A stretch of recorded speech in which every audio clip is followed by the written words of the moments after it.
Not all languages are equally powerful, and our language policy seems to ignore that.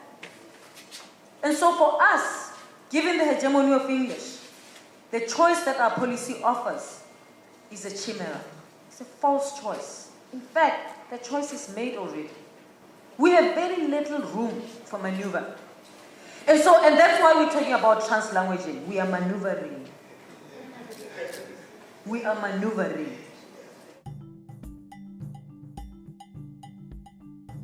My name is Professor Angela Crease, and I work in a research collaboration with the University of Birmingham and the University of Cape Town. We're working with universities across South Africa to examine how a translanguaging pedagogy can increase access to and success in higher education for currently disenfranchised students in South African universities. Translanguaging, it was a pedagogical strategy for teaching, balancing two languages. It was Welsh and English. When you come to the African context, the situation is far more complex than that. That majority of the kids in our townships, in our localities, they have 6, 7 languages before the age of 6. So we have got challenges with defining what is the mother tongue, what is first language, what is second language. All those concepts don't quite apply. Translanguaging as pedagogy is when teachers and students make the best available use of the resources in their communicative repertoires. And we believe, and we have good evidence, that this offers a viable way forward for language policy in South African universities. We have an English Plus, that's what it's called, an English Plus language policy, which means that officially the language of instruction is English, assessments are in English, but that multilingualism is encouraged as a resource for teaching and learning. Really, in some contexts, the use of English in education can really be traumatic. It is the official language, the language that is used predominantly in the media, the language that is used in judiciary, almost everywhere. English is just all over. We breathe English, although we don't live it. Because we're an English-dominant society, so English has a very high status, social status in terms of social capital.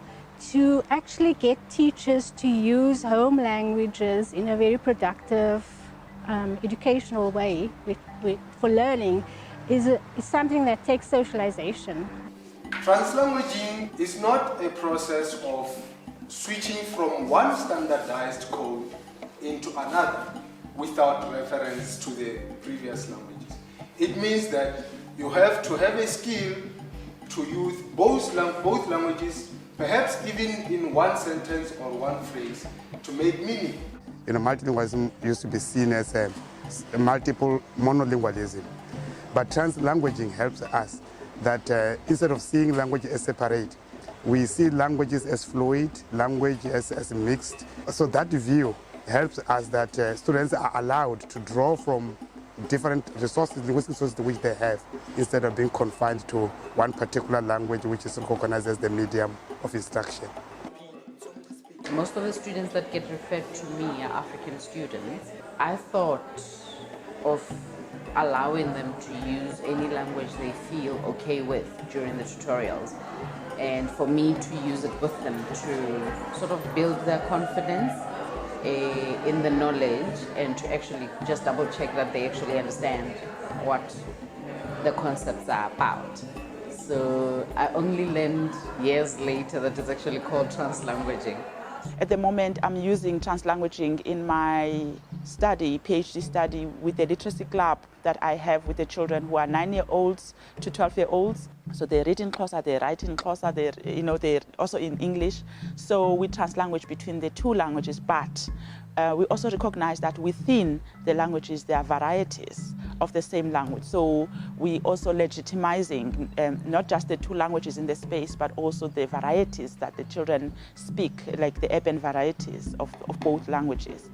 And we work with all varieties for the children. We want to give them access to all.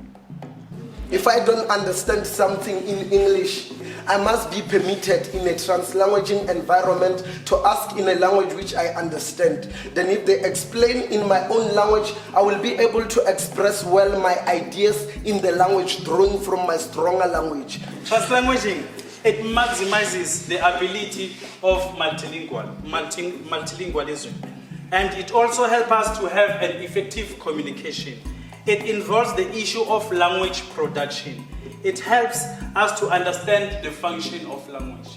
So the children, for example, who are in Soweto, I'll refer to Soweto, for example, when they come to classroom, their ways of seeing the world, it's like they're three-dimensional.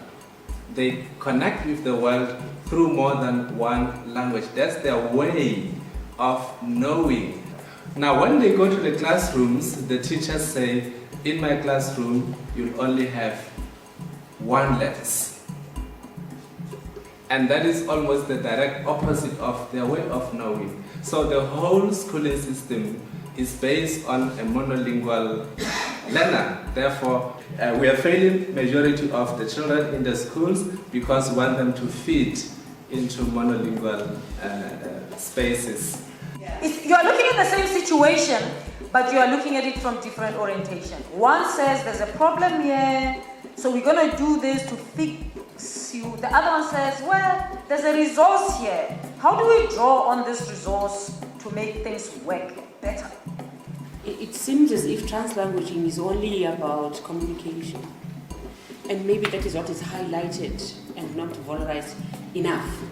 That it's the whole area of meaning making.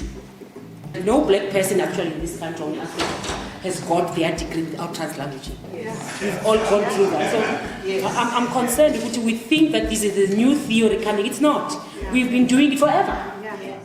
For myself, I'm an isiXhosa first language speaker, but I went to a school where I had to learn English as a first language and Afrikaans as a second language, and then isiXhosa as an additional language to all of that. It's always been something that's been there, and for me it would have made a huge difference if it would actually, it was something that was acknowledged and it was done whilst I was growing up. Currently in schools it is practically used, but it's not officially there. So I think in the curriculum, maybe the curriculum advisors, they need to add it in so that it can be practiced, and then educators and also learners can use it freely. So I want my students to be as successful as they possibly can be, and I believe that the way to achieve this is to enable them to learn through the resources in which they are the most confident, in which they feel that they can succeed. And I'm not going to ask them to leave those resources at their school gate, as we traditionally do, but we're going to ask them to bring them into the classroom. I think we need to institutionalise that permission for students to use the languages in which they are most successful. If I start from my own experience in terms of my worldview, the languages I speak, and make sense of what is new to me linguistically and in worldview, it makes meaning better for me. So I'm able to make sense of what I know, and I have been able to make sense of what I don't know using the resources that I have, linguistic resources that I have, sociocultural resources that I have. It is the only way I know where students can learn successfully in a South African classroom. I'm very passionate about creating an open, engaging learning environment, and I don't see how that can happen in South Africa without a multilingual awareness, without teachers acknowledging learners' multilingual resources. And we're operating in a very constrained English-dominant environment, and so we're very eager to connect with other people who are researching and teaching in the field. From an educational perspective, it's a responsible thing to do because our focus should be on learning. So how do you enhance it? How do you make it happen? And translanguaging is one resource that you can use to make sure that high quality learning happens? I think, to me, it's a call. You know, what is happening across universities, a call for decolonization. I think, you know, we then begin to decolonize the way we see language, to question the concept of standard. What is language, in fact? What is standard language? What is home language? What is mother tongue? You know, we should not just take those things as a given. So, and I think translanguaging opens a space for us to begin to question some of those concepts that we've been working with. Translanguaging is the future, and because it is a reflection of the true societies and their ways of being, their ways of communicating. It is in the public space, it is in the social media, it is in people's heads. Cognitively, people are juggling between several languages every day.